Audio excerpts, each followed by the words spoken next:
It's time to talk about the reserve list and what to expect in 2023.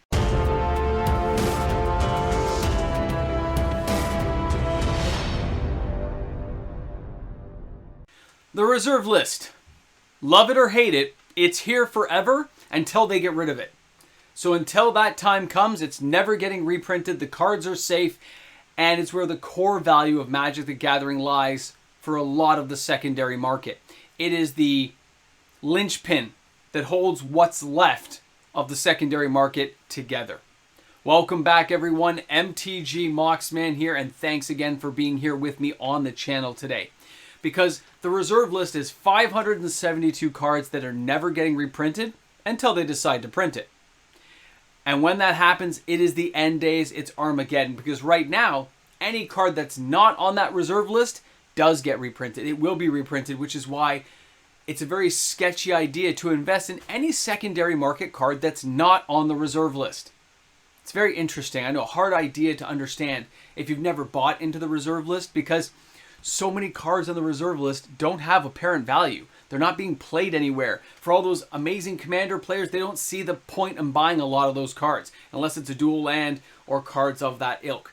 But there's another reason to collect it. There are reasons beyond the obvious of the monetary value. It's what could become monetary value. Cards that were useless can become broken. Things like Didgeridoo, which don't seem to have a lot of value, cards like that can become broken. A Thrill Champion, 20-cent card, $1.50 card nowadays, been as high as 10 bucks, whatever it was, that card could be broken. I see them that way because of what the game mechanic is for that particular card, what they do. And Wizards often ignores cards on the reserve list and then later on prints them. Prints some amazing card that breaks that reserve list card and makes it so powerful, so insanely tough that it's like, what were they thinking? And that reserve list card that was useless comes up in value. So which cards do you choose to buy? Which ones do you invest in? That's the question a lot of players ask me and say, like, what should I be doing? Now, for those who are new to the channel, I do put out card watch videos each week. I kind of give you an idea of which cards are at a good price point, which cards you might be thinking of if you're one of those people looking for some value and potential growth in the secondary market. Or you can just watch the Hot 10 on a Sunday and see what the actual sales were for that week. But, you know, most players, let me show you this. Most players, I have a secondary camera here. Most players, when they look at this stuff, you know, you're going to see things like this. You're going to say, oh, look at that Wheel of Fortune. Like it's down to like 250, but it's been as high as 700. You're right. And people will see value in this card. It's red. It's a splash of red. Fits in everywhere. And there's no card quite like it. It's probably a good buy right now with the market the way it is. But is it the right card to buy? How about a Time Walk? I know, it seems kind of expensive, right? So when you compare those two cards, let's just put those two down there. We see a Time Walk and we're going to see a Wheel of Fortune. Out of those two, most players are going to say, hey, that secure value is going to be in that Time Walk. But I will argue with you that the better card to buy is Wheel of Fortune. That Time Walk, now this is a collector edition, by the way. So let's say it's $1,000. 3 Wheels of Fortune. You can get 3 Wheels of Fortune for that one Time Walk. The question you got to ask yourself as a person who's looking for potential growth or investment value in a card, how far can that Time Walk go before it hits resistance in the secondary market? How far can 3 Wheel of Fortunes go? Interesting, right? Because you can have more of the other card. All those 3 avenues lead to higher potential growth versus the one. And when cards go up, the lower tier cards go up first. They're the first cards to rise in value. Whereas the high-end Power 9 style cards, they're the last ones to go up. They're the last ones affected on both ends. The last ones to increase and the last ones to go down in price. Because there's so much resistance there because it's such a tight market. Now when you look at secondary cards here, we go, oh, look at that. Oh, we got a clipped corner, right? These are all just cards for my collection guy. All right, we got the Emerald, like when you get past the power here, let's get past the secondary Time Walks. Things like a Lotus, you say, oh my god, it's a Lotus, right? You got a Lotus there. You're right. Okay, I paid $36 for that Black Lotus. Are you going to see that same potential growth? No, you're not. The reserve list doesn't work that way anymore.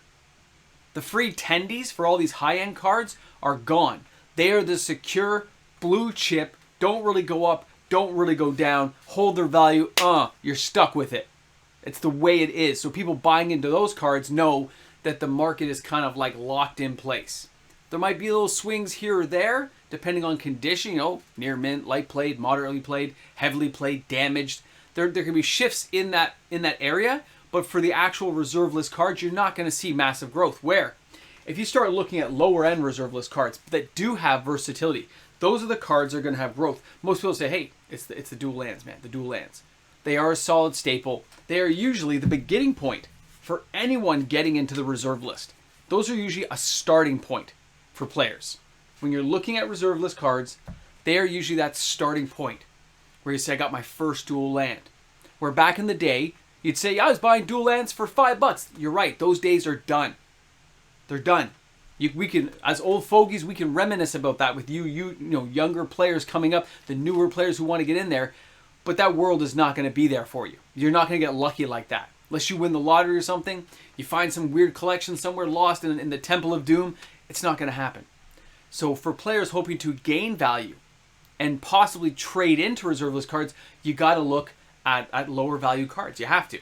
So here, let me show you this one. Let's move this out of the way. When you look at this, is just one of my binders. Nothing crazy in this one, I don't believe. But let me just flip it for a second. You won't see a lot of cards here because the pages are kind of flopped over. But you look at Forks, right? Fork is a card that was undervalued for a long time. It has versatility. It is a 2 red though, but it does see play. So a card like this that's now in the 30-40 range, but it has been as high as 150, and can it go higher over the next 10-20 years as the reserve list starts dwindling? Because as much as we're flush with reserve list cards now, if we go back to a nice fair marketplace where everyone's got jobs and people feel secure and start spending, or if crypto or something takes off and people have excess cash like in the stock market, they put it into assets. That's what happened last time. It will happen again. And players who can hold on to those assets are the ones who see the actual wealth and growth inside the secondary market of most things in the world, be it from stocks and bonds all the way through to things like the reserve list, artwork, cards, collectibles, coins, that kind of thing. So when you look at this stuff and you start flipping, this is just like a reserve list binder. Not everything here is crazy, but $10 cards, $15 cards, I may have paid $40 for those brain geysers, and now they're like $15. So I look and say, I paid $40. I was willing to pay $40. So doesn't 15 kind of seem like a bargain? And this is where players are starting to take advantage. The people who have solid jobs and can afford to invest in the secondary market of Magic are making plays for cards. They are moving in the market. It's just so behind the scenes now. It's not a focal point. After all the craziness going on in 2022, all the way here into 2023, with people waiting to see what's going to happen with Hasbro, people are like forgetting this exists. There might be people like me talking about it once in a while. Alpha Investments, Rudy might be mentioning it. But when you see this happening, this is the stuff we're talking about. Cards like Ancestral Knowledge. Look at where those cards are in the market. Look where they were before. Look where they are now. And say, should I be spending $5 each and just getting a playset at least? Exactly. It doesn't take a lot to start out investing in anything, depending on how low you want to go. But you look for a card that could have playability. I'm not saying every card's great, but cards can become broken. There are ways around certain cards that can lead you down the path. Depletion lands seem like junk. Okay, most people laugh at them. But you know what? If you're looking for a dual land substitute and you're just starting out, you can get a mana combination that doesn't come into play tapped. You can find a way to untap your lands every turn. There's lots of ways they can make your lands untap so the depletion counters don't count against you. Or there are ways of removing counters that will allow you to get those things untapped. Yes, you have to work around the possibility, but for a cheap substitute, not bad. How about cards like this? We got Peacekeeper. How about the beautiful guy? We got Lord Tressorhorn, man. Regenerates. Crazy cards that most players don't think about. Maybe you're into a card like Tanos' Coffin. Now, cards like this have not moved as much, but they do move. And the more you flip things from Nova Pinnacle to the Veteran Bodyguards, Balduvian Trading Post, maybe you want a Lake of the Dead for yourself. Those cards have never been more affordable. But a lot of people will always hum and haw looking for the best price. I need the lowest price. I need to bring this price down. I'm waiting for it to hit that certain level. But if you were almost buying it when it was $200, then why aren't you buying it at $50? Why aren't you buying it at 50 bucks? That's the question a lot of players, a lot of people have to ask themselves. They're always waiting for the best deal and then later on lament the fact the best deal didn't happen or that they passed it by. Even cards like the Outpost. It used to be a $40 card. Now it's like, what, $8? These are things I wonder why people pass this stuff up. City of Solitude, we've mentioned it lots of times in the channel. Varchald's War Riders. Okay, I'm not going to say people are going to go ahead and buy like Chaos Orbs and Time Vaults and stuff, but you know what? Those prices are down as well. All this stuff across the board is down. Some of my favorite cards, Natural Selections, right? They're down. So many Weatherlight cards, Winding Canyons and stuff. They're all so cheap. Spectral, Guardian, protect those artifacts. Protect all those crazy things with Urza right now going on inside of a beautiful new set like Brothers War. You can protect those cards. You can use cards like this to have some fun with it. No, not every card here is competitive, but if somebody finds a way to break any of these cards, if somebody finds a way to make some of these cards more versatile, more usable, then it is a whole different world that you're talking about. It's a whole different way of playing the game out. Now, low-end cards, depending on the player, don't mean much. They think it's a waste of time. Now, for here, let's just jump down to here. Start just moving a binder over. Here you got Soldevi Excavations, right? My favorite card of the channel. I buy them every month, and I just keep buying. As you can see, we just buy and we buy and we buy, okay? Every month we just keep buying, just keep flipping. You see where I'm going with this? It goes time and time again, okay? And we just keep buying these cards. And I was buying at the high of 40. And I was buying 4 copies a month. Now it's $8 to $10 a copy. So it only cost me 40 bucks a month to get 4. I'm just sticking to my tried and true buy 4 a month. When you look at that and you see that price drop, you would say to yourself, Moxman, if you love it so much, why aren't you buying more? Because you're not trying to spike the market. You're not trying to get ahead. You're trying to invest in something. Investments don't just instantly appear. They take time. They take growth. They take continued applied pressure. You just keep doing what you're doing. Doing what you're doing. You buy at the lows, you buy at the highs. But you keep buying. And eventually, if Wizards ever breaks a card, if something goes wrong, crazy things can happen. And a lot of money can be made. Knowing where you're going to sell, how you're going to sell can matter. It can make a big difference, right? And holding the cards long term matters. Not just selling as soon as you get a chance, although it can add up that way, right? When you have cards for a long time, like these are cards I've had since I was a teenager, okay? When you're looking here, this is like one of the decks I play with still, of course. So we got Library of Alexandria. There's my good old Soldevi Excavations in every deck I play that has blue. Go ahead, we got a beautiful Black Lotus. We got Moxes, dual lands. Hey, there's a good old Mox Amber. Again, a card I bought a lot of. Some basic planes. We got Forces. You know what? It's just fun to play the game. But when you're investing in cards, you can't forget the fact it's a game. It's something you're going to play with. I love having cards sitting in a binder. I love having them just sitting there. And I have cards like here, another set collection here that is just sitting off to the side. This is just extra cards I use. Most of these are not always in decks, but they're around, okay? When you look at that stuff and you ask yourself, why do I have it then? Because I like collecting it. I like the fact it does have potential value. As soon as I came back to the game in 2008, 2009, and I saw how expensive these cards had become, I didn't start selling off cards. I sold off a couple at the beginning. And then I realized, wait a second, if it's gone this far now, how far could it go? So with a market as low as it is currently today, and players making movements in the background, buying lower end, but not dead end reserve list cards, buying lower end cards that are super cheap. When you're talking about Pendril Mists, when you're talking those types of cards, and I think Rudy actually mentioned it on a video recently, they're kind of quirky. They can do strange things. And with all the new enchantments we have out there, cards like this have never had more movement because they can do more things when used in conjunction with newer cards. It's just a unique way of building things. The difference is, with the newer amazing kill combos that Wizards puts together, a lot of those decks are not going to be turn 1, turn 2 effective. They're not. They take a longer time to get ready, which means that you're not going to play a one-on-one commander match trying to get something like that done. You're going to try to have a big 6-player huge match or something, or team matches. You're going to try to find a new creative way of using some of those cards.